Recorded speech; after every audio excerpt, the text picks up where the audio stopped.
G, kung gusto mo na ibigay sa iyo ng babae yung bagay na gusto mo sa kanya, then G, ang isang bagay na dapat na ginagawa mo ay dapat magkapalagayan muna kayo ng loob. Okay, dapat maging komportable muna siya sa iyo. So, ibig sabihin, kailangan magkaroon muna kayo ng koneksyon o magtiwala muna siya sa iyo. Kung sabihin na nating dapat itong babae na ito ay magkaroon muna kayo ng rapport. Okay, kailangan magawa mo munang makuha yung loob niya, of course, bago mangyari yung gusto mong mangyari sa inyo. Kasi napakahirap na diskartehan o sabihin na nating gawin yung mga bagay na dapat mong gawin para magtuloy-tuloy yung gusto mong mangyari sa inyong dalawa nang hindi pa magaan yung loob sa iyo ng babae na ito o hindi pa siya nagtitiwala. Di ba? Paano mo yayain yun? Di ba?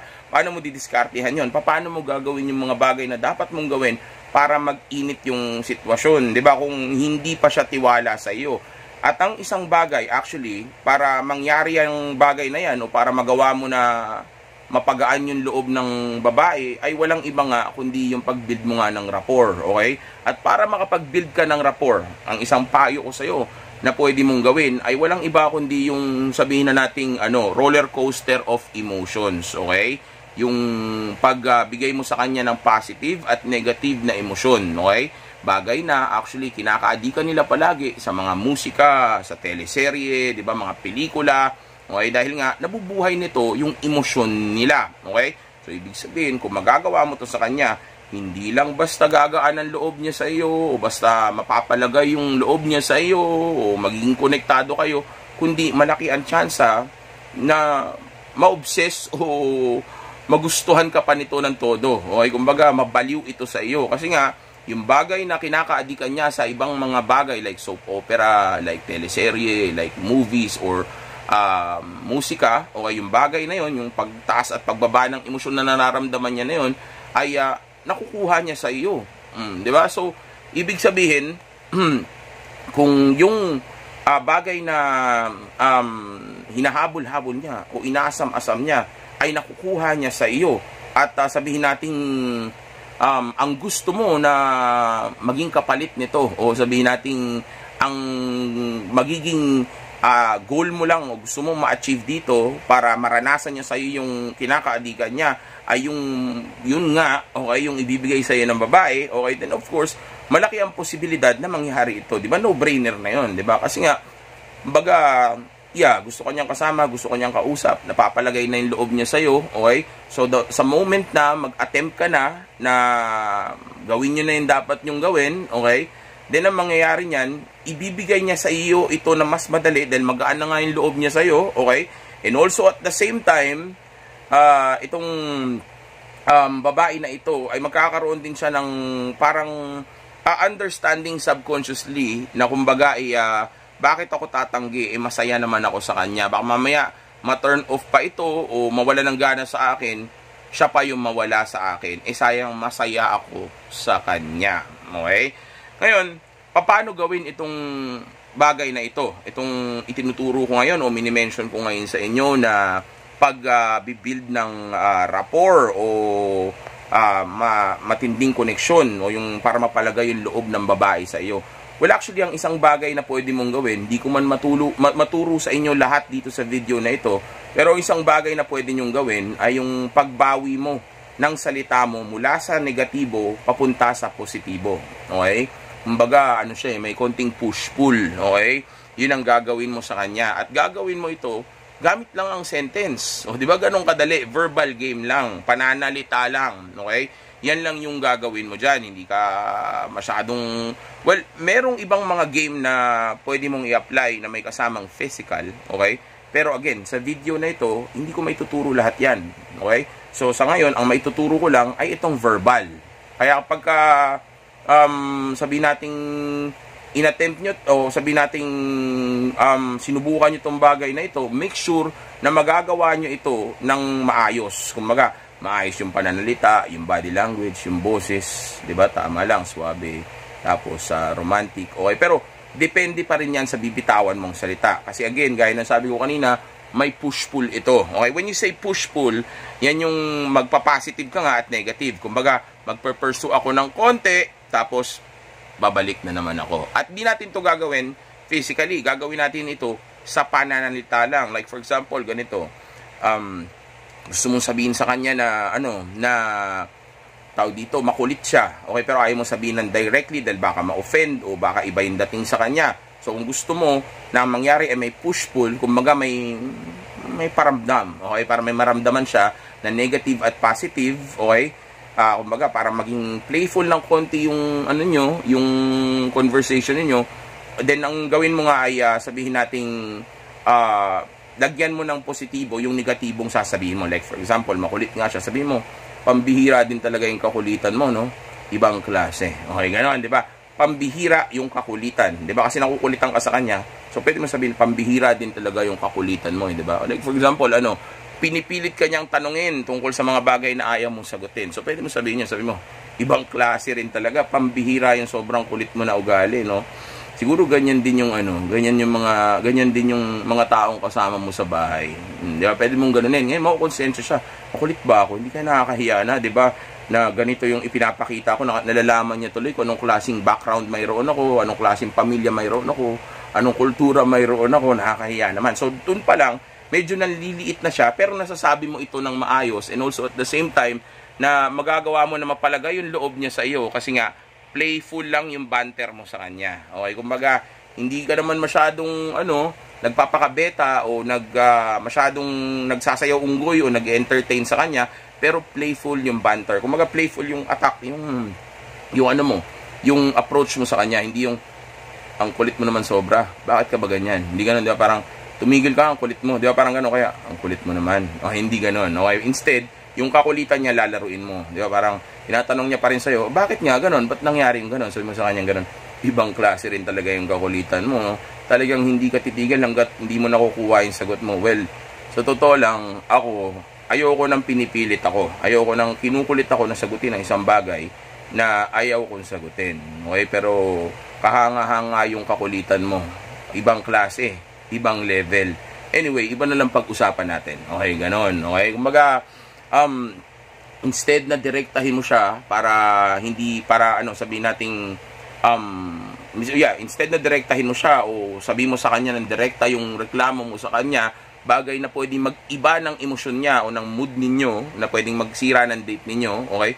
Instead na ganunin mo, ang gawin mo is i-push-pull o sabi natin, gamitan mo siya ng ganitong klaseng sentence, okay? Ganyang klaseng atake. Para nang sa gayon, mapalagay siya na parang ang dating sa kanya, hindi naman pala siya ganun hindi siya ganun ka kupal o hindi siya well, gusto ko maging parang asshole pa rin ang dating mo. No? Yung pa rin, yung assertive ka pa rin, okay? Yung masculine ka pa rin. Pero syempre, while you're on a date, okay? Hindi naman all the time, disiplinahin mo yung babae sa ganung klaseng way. Lalo na, kung hindi naman siya bastos, kumbaga, makulit lang siya, o sabihin natin, gusto mo lang talaga na may mangyari sa inyo. Malaman siya pambastos na ginagawa. So, bakit mo didisiplinahin? Diba? So, laruin mo na lang. Okay?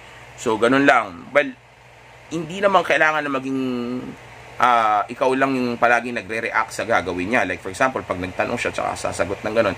Hindi ganon. Okay? May mga times, ikaw din mag-initiate. Like for example, may ibang bagay na pwede mong i-mention sa kanya. Hindi lang yung kakulitan niya.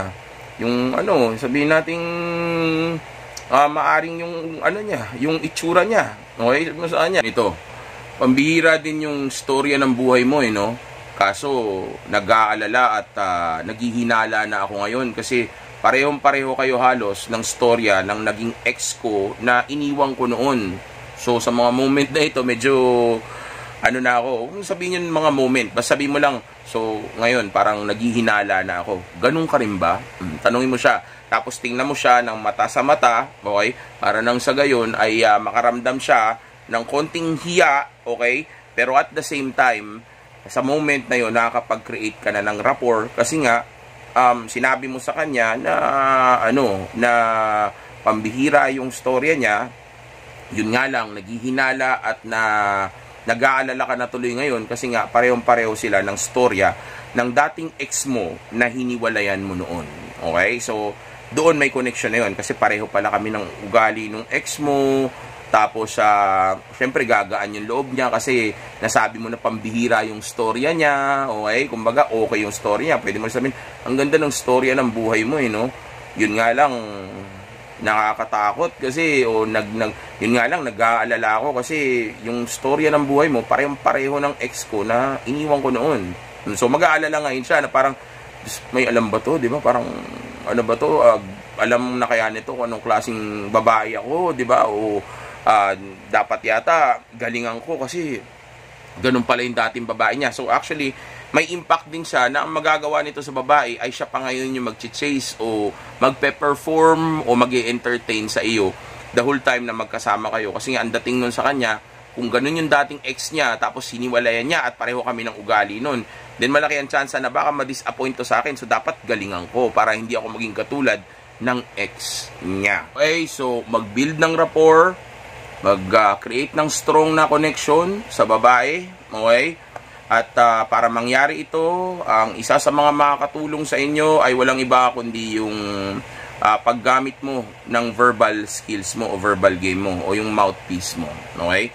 And dito sa video na to, ang itinuro ko sa inyo ay yung sakay o pagdala sa kanya, okay, o pag-experience sa babae ng roller coaster of emotions o yung pagkakaroon ng positive at negative na emotions sa isang sentence lang.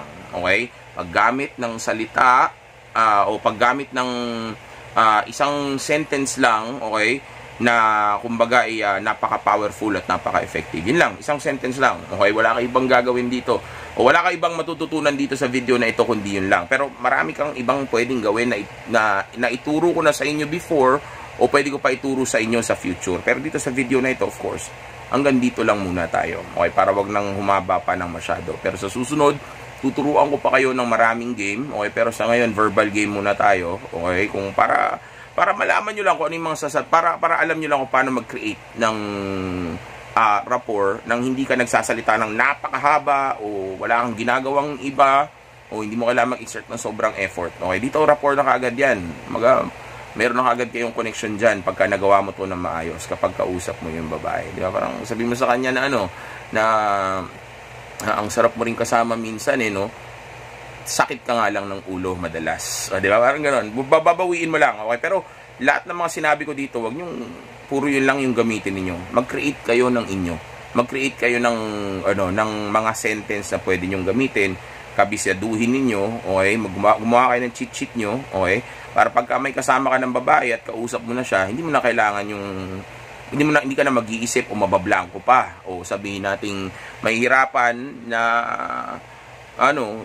mag-create ng mga pwede mong sabihin sa kanya sa moment na yun. Mag-isip nga, okay? Hindi ka na mahirapan o sabihin nating kakabahan o ninervyusin kasi hindi mo alam kung sasabihin mo doon sa babae o paano ka mag-create ng rapport o magandang connection sa kanya. Kasi tandaan nyo, sa umpisa, pagkakadate mo ang babae, lalo na't bago pa lang ito, syempre may ilangan pa yan. So para mawala yung ilangan na yun at mapalagay yung loob niya sa'yo, din ganyan yung gawin mo.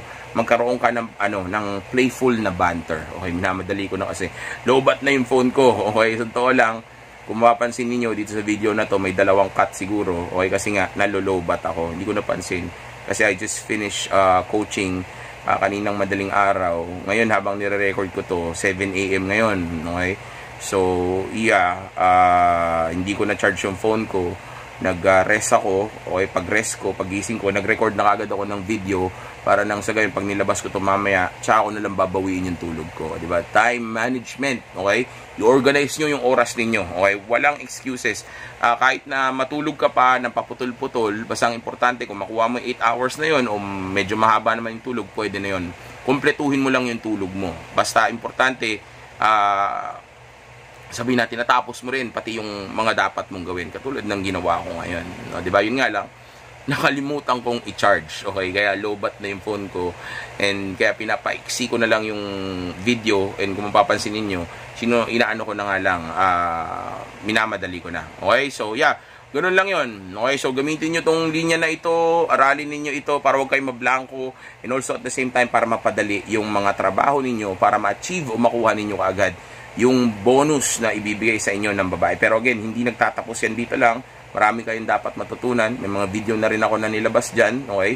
Pagsasama-samahin nyo lang yan habang may kadate kayong babae. And pag nagawa nyo yan, ang makukuha ninyo ay isang maligayang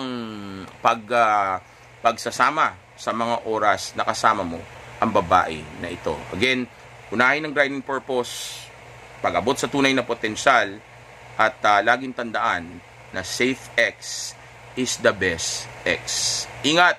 Enjoy! Stay!